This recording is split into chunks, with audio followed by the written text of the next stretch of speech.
오늘 하나님께서는 내 백성을 위로하라, 내 백성을 위로하라 이렇게 말씀을 했습니다. 당시의 선지자들은 책망의 설교를 많이 했습니다. 왜냐하면 이스라엘 백성들이 범죄에 빠질 때에 하나님께서 바벨론을 통하여 이스라엘을 포로로 잡아가게 하고 또한 죽임을 당하고 짓밟히는 그러한 광경을 눈앞에 보고 그들의 죄악상을 책망하지 아니할 수가 없었던 것입니다. 사회의 죄악상을 그냥 눈 감아 볼 수가 없었기 때문에 선지자들은 책망 쪽의 설교를 많이 했습니다. 그런데 오늘 말씀은 내 백성을 위로하라는 것입니다. 백성들이 위로를 받아야 되는 것은 그때나 지금이나 우리가 살고 있는 이 세상의 현주소를 소개하고 있습니다. 먼저 3절에 있는 말씀을 보게 되면 이 세상은 광야 같고 사막 같다라고 말씀하고 있습니다. 위치는 자의 소리여 이르되 너희는 광야에서 여호와의 길을 예배하라, 사막에서 우리 하나님의 대로를 평탄하게 하라 이렇게 말씀하고 있습니다. 광야와 사막은 우리나라에서는 경험할 수 없습니다. 우리나라는 삼천리 반도뿐만 아니라 삼천리 금수강산입니다. 어디를 가든지 다 동산이고 다 정원입니다. 그러나 저 중국 그리고 중동 이런 지역에 가면 광활한 광야와 사막을 볼 수가 있습니다. 풀 한 포기 살기 힘든 사막 땅, 물 한 모금 얻기 어려운 사막 땅, 사람이 살 수 없는 버려진 땅입니다. 이스라엘 백성들이 40년 동안 광야 생활을 했는데 그들이 광야에서 살아남을 수 있었던 것은 전적인 하나님의 은혜였지 광야에서 살아남을 사람은 없는 것입니다. 우리가 살고 있는 이 세상을 광야에 비유하고 있습니다. 사막에 비유하고 있습니다. 그렇게 세상살이가 힘들고 어렵다는 뜻이며 또한 하나님의 은혜가 아니고서는 살 수 없는 세상이라고 하는 것을 우리에게 보여주고 있는 것입니다. 그런가 하면 우리가 살고 있는 땅을 4절에서는 이렇게 소개하고 있습니다. 거기 보면 골짜기마다 돋구어지며 산마다 언덕마다 낮아지며 고르지 아니한 곳이 평탄하게 되며 험한 곳이 평지가 될 것이오라고 말씀하고 있습니다. 즉 우리가 살고 있는 이 세상이 골짜기와 같다는 것입니다. 시편 23편에서 소개하고 있는 그대로 사망의 음침한 골짜기가 바로 우리가 살고 있는 세상입니다. 또한 산이요 언덕입니다. 산 하나를 넘으면 평지가 될 것으로 기대하지만 또 산이 기다리고 있고 가파른 언덕을 넘었더니 또 언덕이 기다리고 있는 이러한 세상에 우리가 지금 살아가고 있는 것입니다. 고르지 않다고 했습니다. 그렇습니다. 울퉁불퉁합니다. 거친 땅입니다. 살기가 힘들고 각박한 땅입니다. 험한 곳이라고 소개하고 있습니다. 얼마나 위험이 많습니까? 두려운 일들이 얼마나 많습니까? 원치 않는 일들이 얼마나 많습니까? 이러한 세상에 살아가고 있는 하나님의 백성들을 향해서 내 백성을 위로하라 이렇게 하나님은 말씀하고 계시는 것입니다. 그러면 하나님께서는 오늘 본문 말씀을 통해서 무엇으로 내 백성을 위로하라고 말씀하고 있습니까? 두 가지로 위로하라는 것입니다. 그 첫째는 하나님의 말씀으로 위로하라고 말씀하고 있습니다. 8절에 있는 말씀을 보게 되면 풀은 마르고 꽃은 시드나 하나님의 말씀은 영원히 서리라 이렇게 소개를 하고 있습니다. 이 세상의 모든 것들은 풀에 불과합니다. 우리가 얻은 명성도, 우리가 얻은 명예도, 우리가 얻은 영광도 들의 꽃에 불과합니다. 그 풀은 마르고 그 꽃은 떨어지고 시들어 버릴 것을 말씀하고 있습니다. 그러므로 이 세상의 모든 것들은 영원성이 없는 것입니다. 다 시간적인 것입니다.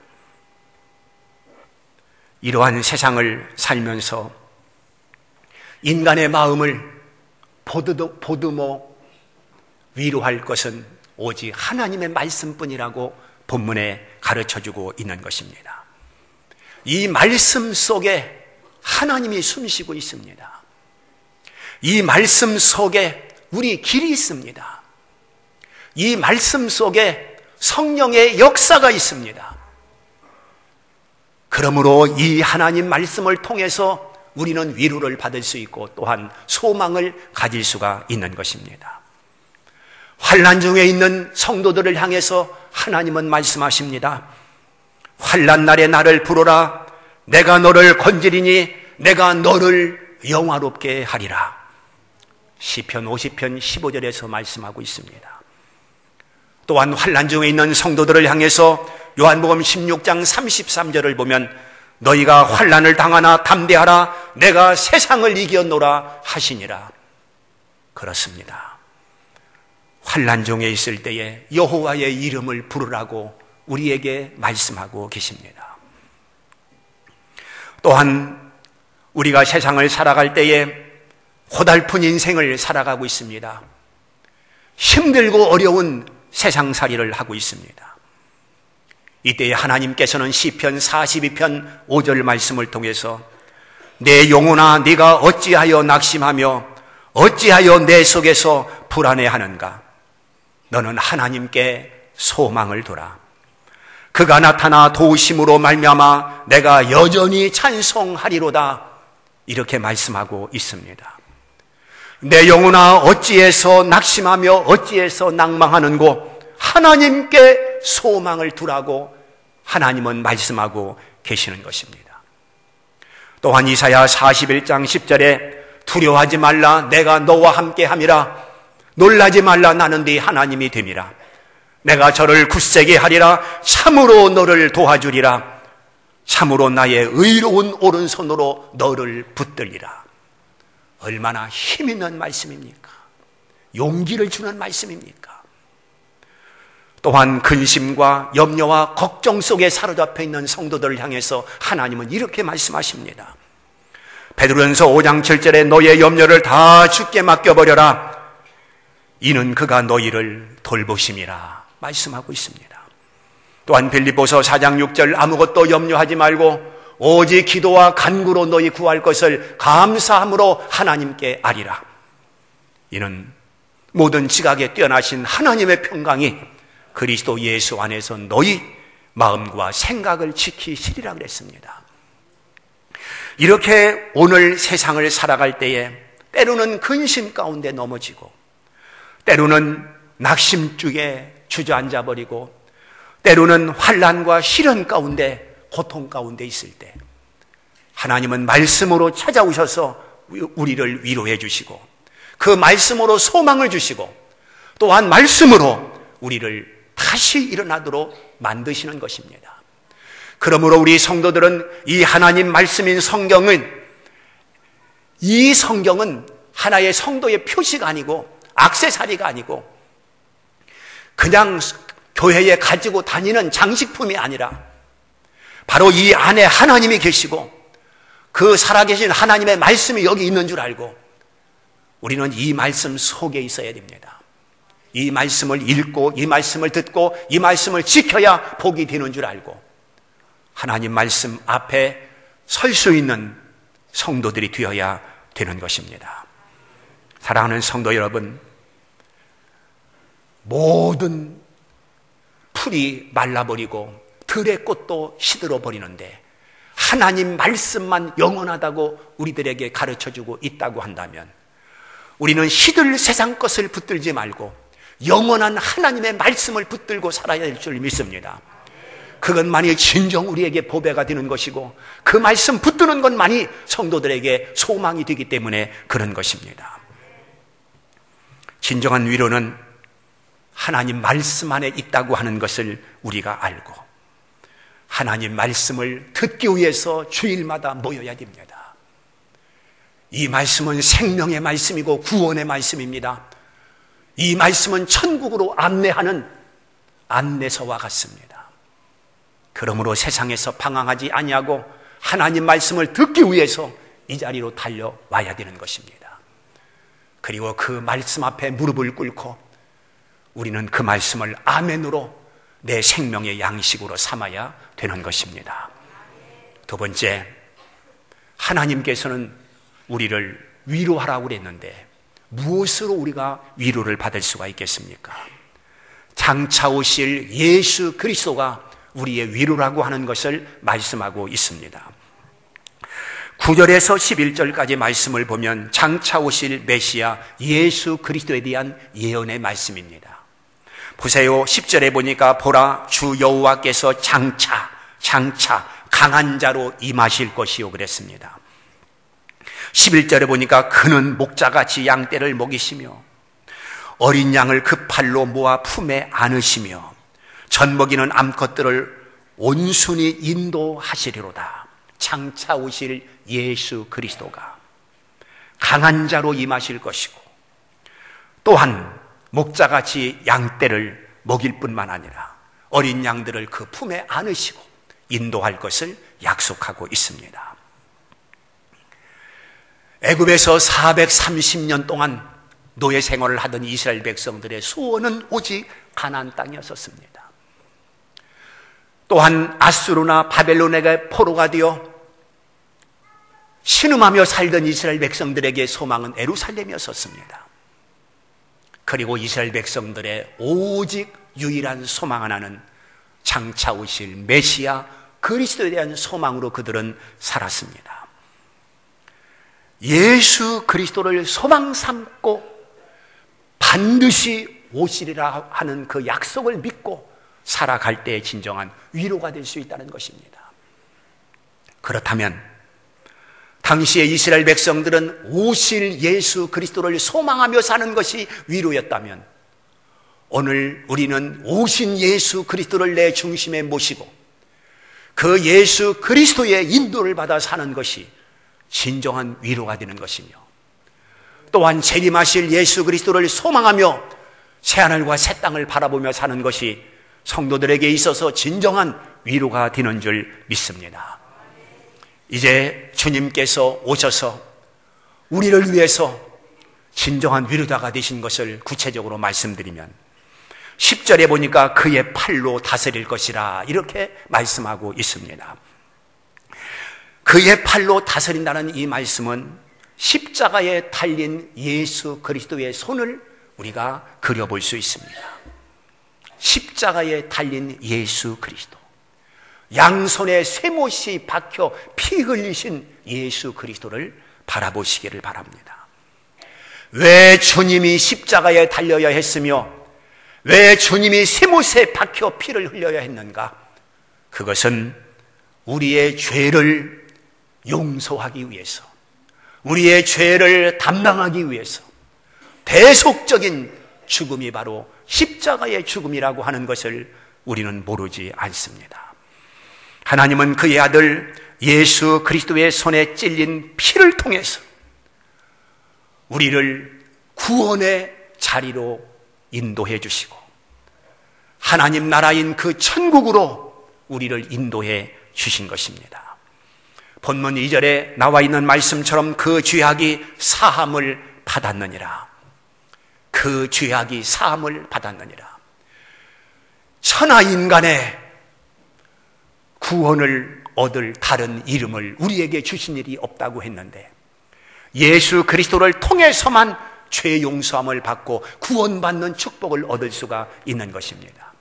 내가 뭐길래 주님께서 내 죄를 위해서 대신 형벌을 당하셨는가 생각할 때 우리는 감사치 않을 수가 없는 것입니다. 에베소 2장에 말씀하고 있는 대로 죄와 허물로 죽은 나를 살렸다고 성경은 말씀하고 있습니다. 그러므로 주님의 십자가는 단순한 막대기가 아닙니다, 여러분. 또한 주님의 십자가는 그렇게 값싼 나무 토막이 아닙니다. 그 십자가는 우리의 생명이고, 그 십자가는 우리의 구원이고, 그 십자가는 우리를 영생의 길로 인도하는 바로 예수 그리스도께서 준비하신 길이 되는 것입니다. 그러므로 그 주님의 십자가가 위대하다고 한다면 가장 위대한 것이고, 사랑이라고 한다면 가장 큰 사랑인 것입니다. 사랑하는 성도 여러분, 그 주님의 십자가는 우리의 죄를 용서하고도 남음이 있는 것입니다. 주님은 그 십자가에서 다 이루었다, 이렇게 선언을 하셨습니다. 주님의 이 선언은 환희의 절규입니다. 여러분과 저를 지옥에서 건져내 천국으로 인도하는 주님의 탄성이십니다. 바로 다 이루었다 하시는 주님의 말씀을 통해서 우리는 완전한 구원이 성립이 된 것입니다. 죄라고 하는 것은 사람을 두렵게 만듭니다. 사람을 공포로 끌어들이는 것입니다. 만약에 쫓기는 죄인, 쫓기는 살인범이라고 한다면 이 넓은 세상에 다 감옥처럼 살 것입니다.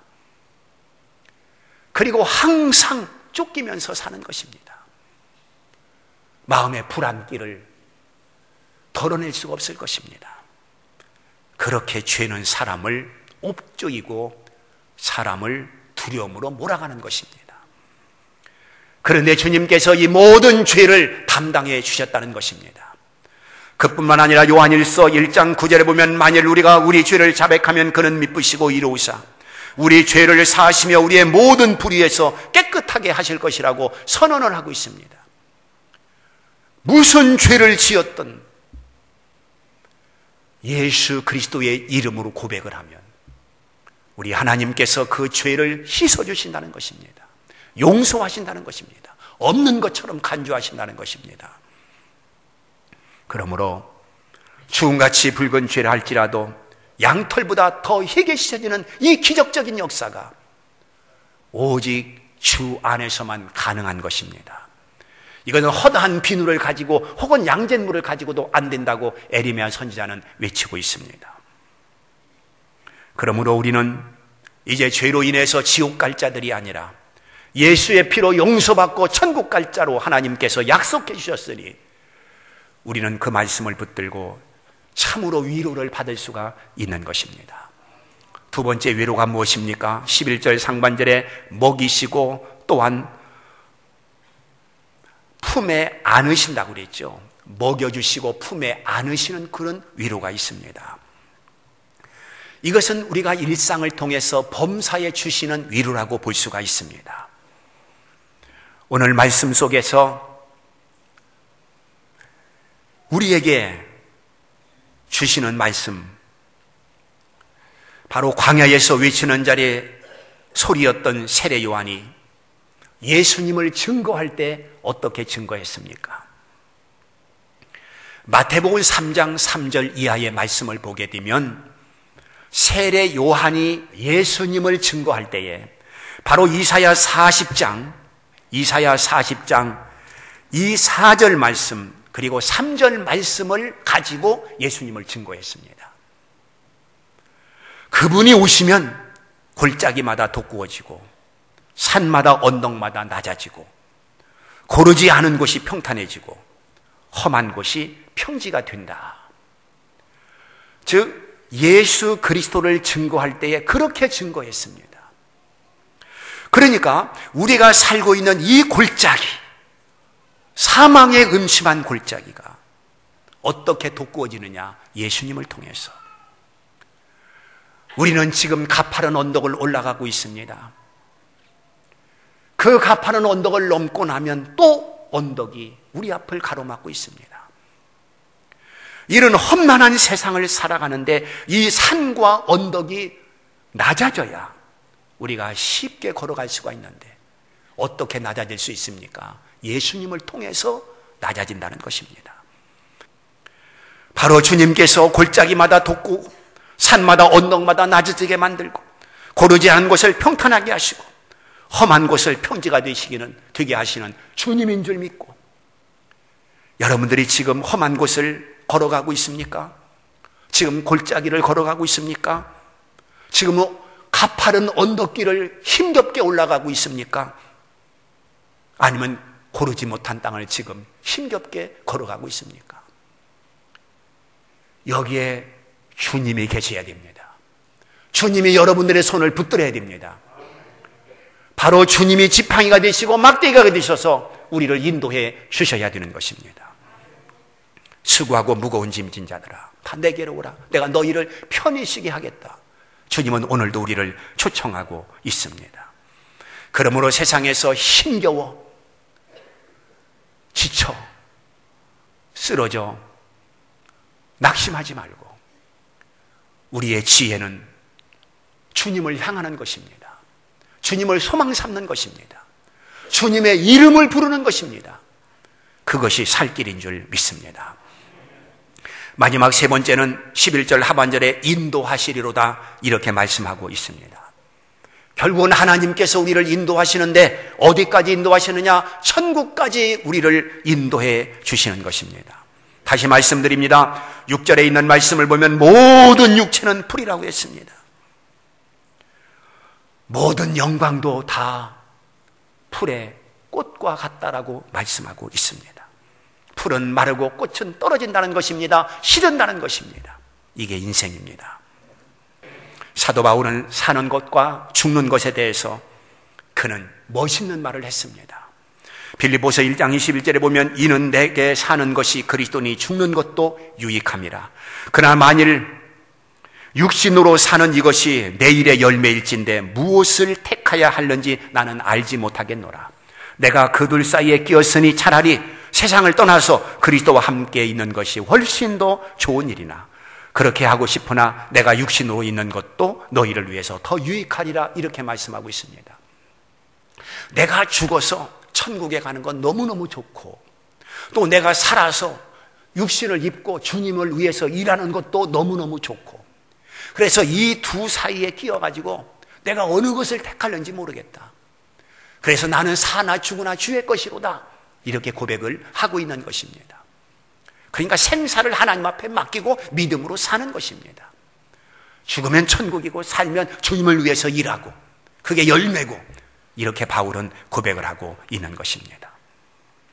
사랑하는 성도 여러분, 오늘 우리에게 천국이 없다고 한다면 늙어가는 것이 얼마나 서럽겠습니까?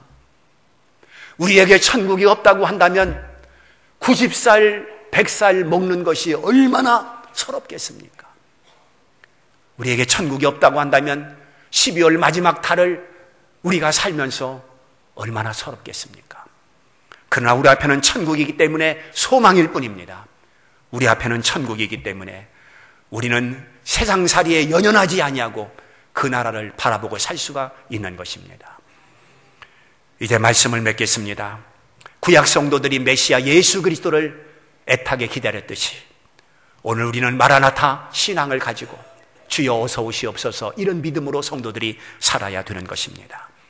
주님을 기다리며 산다는 것이 하나의 소망이고 그리움이고 주님을 기다리며 산다고 하는 것이 성도들에게 있어서는 그게 바로 믿음인 것입니다. 예수 그리스도가 다시 오시는 날 새하늘과 새 땅을 바라보면서 오늘도 믿음으로 승리하기를 주님의 이름으로 축원합니다.